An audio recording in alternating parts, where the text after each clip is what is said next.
Assalamualaikum, good morning. I am Midhat Abbas and I welcome you to Gohar Publishers, and they have a motto of redefining the geography of education through digital resources for conceptual learning. आज हम start कर रहे हैं unit 5 जिसका नाम है Hunza valley. अब important ये है कि बच्चों को हुंजा वैली की नॉलेज ऑलरेडी है या नहीं है। तो सबसे पहला सवाल जो उनसे बनता है वो ये बनता है कि क्या उन्होंने कभी ये नाम सुना है। जिन्होंने सुना हुआ है आपने उनसे इंफॉर्मेशन लेके बाकी बच्चों को इंफॉर्मेशन शेयर करनी है। इस तरीके से आप जिन बच्चों को पता है उनको ज़्यादा कॉन्फिडेंस देंगे, क्योंकि वो जब बात करेंगे तो दिल टॉक इन इंग्लिश। दूसरा, जो बातें बच्चे एक दूसरे से सीखते हैं वो उनके लिए ज़्यादा कनेक्टेड होती हैं।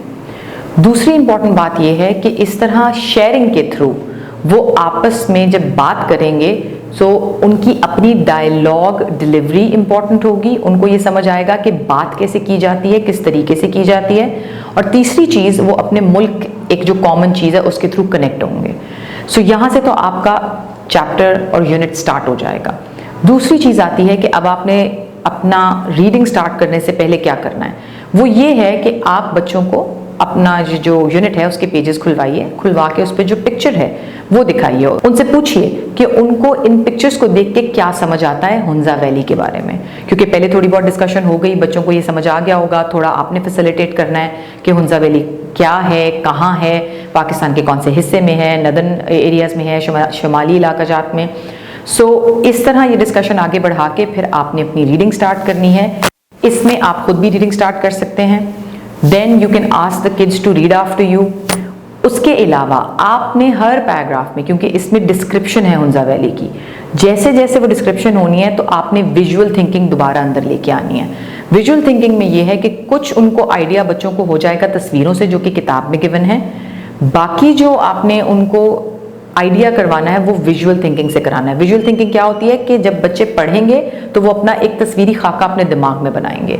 आपने बोर्ड पे बच्चों को बुलाना है, जैसे जैसे आप पढ़ते जाएंगे वैसे वैसे वो खाका पूरा करते जाएंगे। अब वो खाका इतना परफेक्ट होना जरूरी नहीं है कि अगर उन्होंने दरख्त बनाया तो दरख्त जो है जी वो बिल्कुल पत्ते ड्रॉ करें, कलरिंग करें, नथिंग। एक खाका है, इट्स अ स्केच। जैसे आप कोई स्टोरी लिखने से पहले उसकी ब्रेनस्टॉर्मिंग करते हैं, बस बेसिक आइडिया उनको समझ आ जाए कि अगर वादी है तो वादी में पहाड़ भी होते हैं, दरिया भी होते हैं, घास फूस भी होती है, फूल पौधे भी होते हैं, पत्ते भी होते हैं।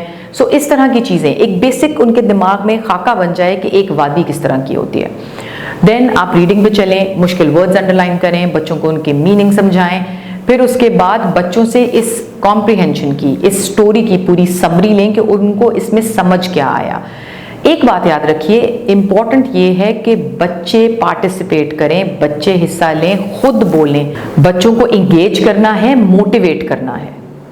वो इसलिए जरूरी है क्योंकि बच्चा जितना ज़्यादा मोटिवेटेड होगा उतना ज़्यादा उस स्टोरी को बेहतर तरीके से समझ सकेगा।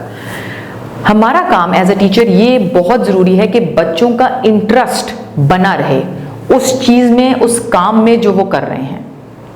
दूसरी बात, हो सकता है जब आप ये सारा पढ़ लें तो किसी बच्चे से अगर आप पूछें जो ऑलरेडी हुंजा वैली जा चुका है तो आप उसको कहें कि वो अपनी जर्नी का कोई एक वाकया सुनाए, बाकी बच्चों के साथ शेयर करे, जिससे हो सकता है बाकी बच्चों को भी उस जगह को देखने का जो है वो दिल करे या उनसे वो डिस्कशन करें। इस तरह आप उनकी आपस की कॉन्वर्सेशन भी इंप्रूव कर सकते हैं, उनका आपस का बॉन्ड भी इंप्रूव कर सकते हैं। Then we'll go to the exercise part. Exercise part में यहाँ पे वोवल साउंड्स हैं, पंक्चुएशन रूल्स हैं। अब खाली ये ज़रूरी नहीं है कि आप जो एक्सरसाइज में सेंटेंसेस दिए हुए हैं सिर्फ वही करें। आप जो स्टोरी है उसके अंदर से एक सेंटेंस पकड़ें जिसमें वोवल साउंड भी हो, जिसमें पंक्चुएशन भी हो, कोई एक या दो सेंटेंस उनको बोर्ड पे लिखिए। बोर्ड पे लिख के बच्चों को खुद पहले बताइए कि ये एक कंप्लीट इंग्लिश का सेंटेंस है, इस सेंटेंस में पंक्चुएशन आइडेंटिफाई करें सबसे पहले। अब पंक्चुएशन आइडेंटिफाई क्या होगा, क्या सेंटेंस कैपिटल लेटर से स्टार्ट हो रहा है, क्या उसमें फुल स्टॉप है एंडिंग पे, क्या उसमें कहीं कॉमा यूज हो रहा है, और अगर हो रहा है तो क्यों यूज हो रहा है, स्पेलिंग्स ठीक हैं, और जितने उसमें वर्ड्स हैं उनमें कौन कौन सा वोवल साउंड है। जब आप ये करा लेंगे तो फिर एक्सरसाइज आगे मूव करना बहुत आसान हो जाएगा, बच्चों को चीज़ ज़्यादा बेहतर तरीके से समझ आ जाएगी। उसके अलावा ग्रामर पार्ट में सिंपल पास्ट और पास्ट कंटिन्यूअस टेंस भी डिस्कस हो रहा है।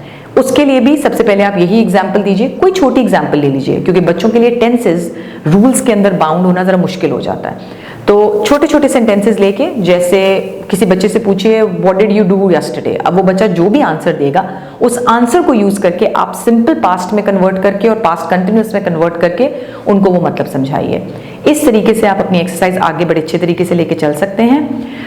And let me remind you once again कि आपको मजीद कोई हेल्प चाहिए तो वो आपको गौहर पब्लिशर्स की वेबसाइट से मिल सकती है, क्योंकि वहां पे आपके लिए well done resources already available हैं। Till the next video, this is me signing off. Allah Hafiz.